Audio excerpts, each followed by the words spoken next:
دەما مرۆڤ بەحسا شوونوارên بازیان dikin helbet yekem kes tê bîra mirov Şêx Mehmûdê Hefîd e ku di destpêka sed salan bîstan de li dijî îngilîziyan li wê navçeyê derketibû. Muhtasem Reşîd yek ji wan şûnwarnasên Silêmaniyê ye ku bêhtir lêkolîn li wê deverê çêkiriye. Dibêje ku dema me lêkolîn kiriye pareyekî ku di dema xîlafeta ya Umawiyan de derketiye ji bilî wê yekê jî tabloyên nihasî, tabloyên ku bi destan dikolandin û çêdikirin. Îcar di nava vê fîçera me de em ê li Silêmaniyê li devera baziyan lê şûnwarê baziyan bêhtir nas bikin çi din jî li wê derê hatiye derxistin.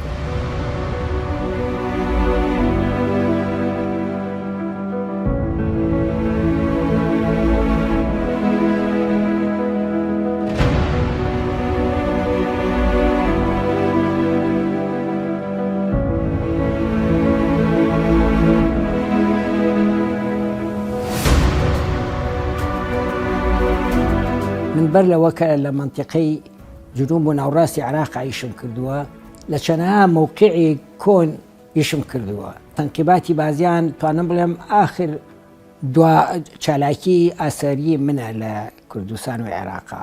ئێمە تەبعەن لە ئاساریەکان لە کاتێکە کە تەنقیباتەکەن پەنا ئەبەنە بەر ئەو کەرەسانی لەوێ ئەدۆزنەوە. یەکێ لەو کەرەسانە مەسلاکە گرنگە بۆ تەقیم، یەکێ لەوانە سوڵەت یانی ئەو کەرەسانەی کە لە گەڵ دروستەکرێ و سوورەکرێتەوە. دووهەم دراو، ئێمەکێ لەو دراوانەی کە دۆزیمانەوە دراوێکی زەمانی ئەمەوی بوو، بەڵام لەسەر تیراز و شێوەی دراوی ساسانی چکە تا ئەو کاتە دەوڵەتی ئیسلام دەوڵەتی ئەمەوین خۆیان دراوی خۆیان نەبوو تا لە زمانی عەبدولمەلیکە توانیان دراوی خۆیان لێن. یعنی دراوەکە نەقشەی ڕەسم و وێنەی سەکۆی ئاگریتیایە و هەموو شتەکانی هینی ساسانیە تەنیا یەک وشە یا بەرەکەیە بسم الله، بسم اللهکەژنە هەر بسم بڵێن کورتەی بسم اللهە لەسەری نووسراوە. یەکێ لەو مەسکوکانە دۆزیمانەوە ئەوە بوو کە گرنگێکی زۆری هەیە. لەو کاتا کە من لەوانە خەریک بووم دوو کێشە لە سلێمانی هەبوو.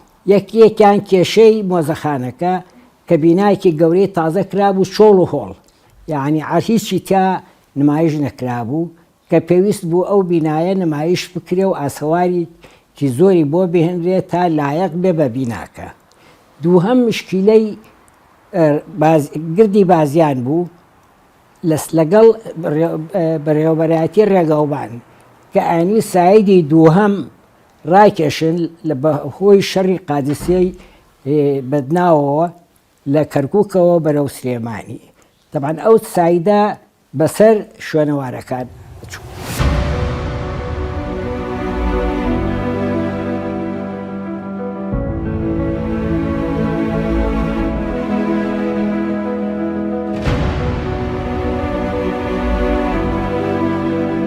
من ئەو پێشنیارم بۆ موسسەسەی عامی ئاسار کرد کە ئەوان پارە بن بە ئێمە ئەو کات تەنقیباتی تیا ئەەکەین. گرنگی تەنقیباتەکە مەسیری گردەکە و مەسیری ئەو سایدە بەلاکە ئاخا. طبعاً دایرەی ئاسار بێبەغا ئیتیفاقیان کرد لەگەڵ بەڕێوەبەرایەتی گشتی ڕێگاوبانە. دوای ئەوە کە من تا ئەو تەنقیباتەم کرد و شوێنوارێکی چاکی بە تاریخیم تا دۆزیەوە و ئەو شوێنوارە دوای دیراسە و دوای بەراوردکردنی لەگەڵ شوێنەوارەکانی تراو و پەنابردن و ئێعتیماد بەسەر ئەو کەرەسانەوە کە لەو شوێنەوارە دۆزی بۆ وەکو پارە دراو کەرەسەی نوحاسی. یەکێ لەو کەرەسانە کە زۆر گەرنگ بوو کۆمەڵێت ڕسمی خاج بوو، تابلێتی خاج، یعنی کەیسا لە مۆزەخانەی سلێمانی هەیە توانن سەری مۆزەخانە بن ئەو خاجانە ئەبینن. من کە تەنقیباتم تێکرد ناچار بوون ئێعترافی پێ بکەن و حیمایەیشی بکەن.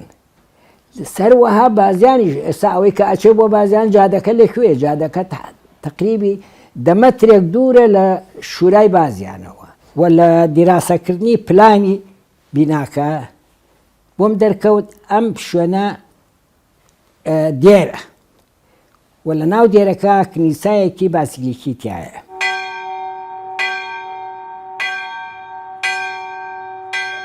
من ئەم تەنقیباتە تەبعەن لە ساڵی 9 دەستم پێ کرد تقریبا 3 ساڵ بەردەوام بوو کە یەکێ لە خەسڵەتی بینای ئەدێرە شورایە برجە بۆ ئەوەی ئەو ڕاهی بوو کاهینانە کە لەو دێرا تەقوا ئەکەن لە شوێنێکی ئەمینا بن لە هیچ قەڵایەکە گومەز نییە گومەز هی شوێنە ئاینیەکانە پاژماوەی 4 پایەماوە لەسەر شانۆیەکی نیوە دائیرەیی گومەزێک بووە بەسەر ئەو شوێنەوە کە لەوێ مەراسیمی طقوس و مەراسیمی مەسیحیان تیا کردووە اینجا لەو شوێنەوە ڕاڕەوێکە بۆ لە ڕەوەکە بۆ شوێنێکی تر کە وێنەی پێڵێن دینی قەندیل لە قەندیل لە ژووری قەندیلەوە بۆ ژووری خەڵوت یعنی عەقلێتی کورد دەرەخا کۆمەلگای کورد دەرخا لە کۆنەوە کە ئێمە ئەتوانین لەگەڵ هەموو ئەدیان و لەگەڵ هەموو ڕێگەزەکانە بە شێوەیەکی ئاسایش و